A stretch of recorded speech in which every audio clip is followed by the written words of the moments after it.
ಈ ಕ್ಷೇತ್ರವು ಸುಮಾರು 26 ವರ್ಷಗಳ ಹಿಂದಿಂದ ನಡ್ಕೊಂಡ್ಬಂದಂಥ ಕ್ಷೇತ್ರ ಇದು. ಈಗ 26ನೇ ವರ್ಷದ ಕಾರ್ಯಕ್ರಮವನ್ನು ನಡೆಸ್ಕೊಂಡು ಬರ್ತಾ ಇದ್ದೇವೆ. ಈ ಕಾರ್ಯಕ್ರಮಗಳೆಲ್ಲವನ್ನೂ ನಾವು ಭಕ್ತಾದಿಗಳಿಂದ ಮುಖಾಂತರವೇ ನಡೆಸ್ಕೊಂಡು ಬರ್ತಕ್ಕಂಥದ್ದು.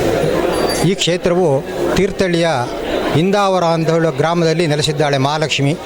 ಈ ಮಹಾಲಕ್ಷ್ಮಿ ಸನ್ನಿಧಾನದಲ್ಲಿ ಪ್ರತಿ ವರ್ಷವೂ ನಾವು ಹೋಮ ಹವನಗಳನ್ನು ಮಾಡಿಕೊಂಡು ಬಂದಂಥ ಭಕ್ತಾದಿಗಳಿಗೆ ಅನ್ನ ಸಂತರ್ಪಣೆಯನ್ನು ಏರ್ಪಡಿಸಿರ್ತೇವೆ.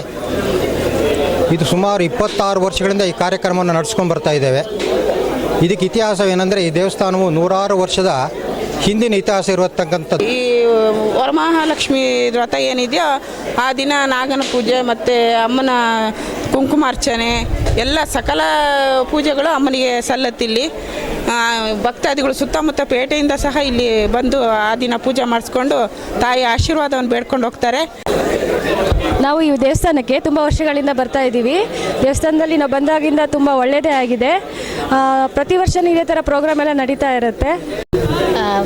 ನಮಸ್ತೆ, ನಾನು ಈ ಕ್ಷೇತ್ರಕ್ಕೆ 6 ವರ್ಷದಿಂದ ಬರ್ತಾ ಇದ್ದೀನಿ. ತುಂಬ ಕಾರಣಿಕವಾದ ಕ್ಷೇತ್ರ ಇದು, ಏನು ಹೇಳ್ಕೊಂಡ್ರೂ ನಡೆಯುತ್ತಿಲ್ಲಿ. ಸೊ ಫ್ಯಾಮಿಲಿ ಸಮೇತ ನಾವು ಯಾವಾಗಲೂ ವಿಸಿಟ್ ಮಾಡ್ತಾ ಇರ್ತೀವಿ ಇಲ್ಲಿ. ಬಟ್ ಒಂದೇ ಸಮಸ್ಯೆ ಅಂದರೆ ರೋಡ್ ಅಷ್ಟು ಚೆನ್ನಾಗಿಲ್ಲ.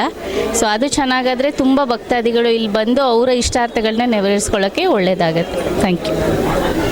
ಸುಮಾರಾಗಿ 10-15 ವರ್ಷ ಆಗಿದೆ.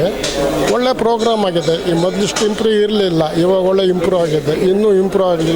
ನಾವು ಯಾವಾಗಲೂ ಬರ್ತಾ ಇರ್ತೀವಿ ದೇವಸ್ಥಾನಕ್ಕೆ. ವಾರದಲ್ಲಿ ಒಂದು ಸರಿ ಆದರೂ ಬರ್ತಾ ಇರ್ತೀವಿ. ತುಂಬ ಚೆನ್ನಾಗಿದೆ. ಇತ್ತೀಚೆಗೆ ತುಂಬ ಜನನೂ ಬರ್ತಾ ಇದ್ದಾರೆ. ಇಲ್ಲಿ ದೇವರು ಅಷ್ಟೇ ಎಲ್ಲರಿಗೂ ನೋಡ್ಲಿಕ್ಕೆ ಸಿಗಲ್ಲ ಅಂತ ಹೇಳ್ತಾರೆ. ತುಂಬ ಚೆನ್ನಾಗಿದೆ. ಇಲ್ಲಿ ಸ್ಟಾಫ್ ಸಹ ಅಷ್ಟೇ ತುಂಬ ಚೆನ್ನಾಗಿ ಎಲ್ಲ ಪೂಜೆನೂ ಅಷ್ಟೇ ತುಂಬ ಚೆನ್ನಾಗಿ ಮಾಡಿಕೊಡ್ತಾರೆ. ಮೀಡಿಯಾ 9 ಕನ್ನಡ ನಿರ್ಭೀತಿಯಿಂದ ನಿಮ್ಮ ಜೊತೆಗಾರ.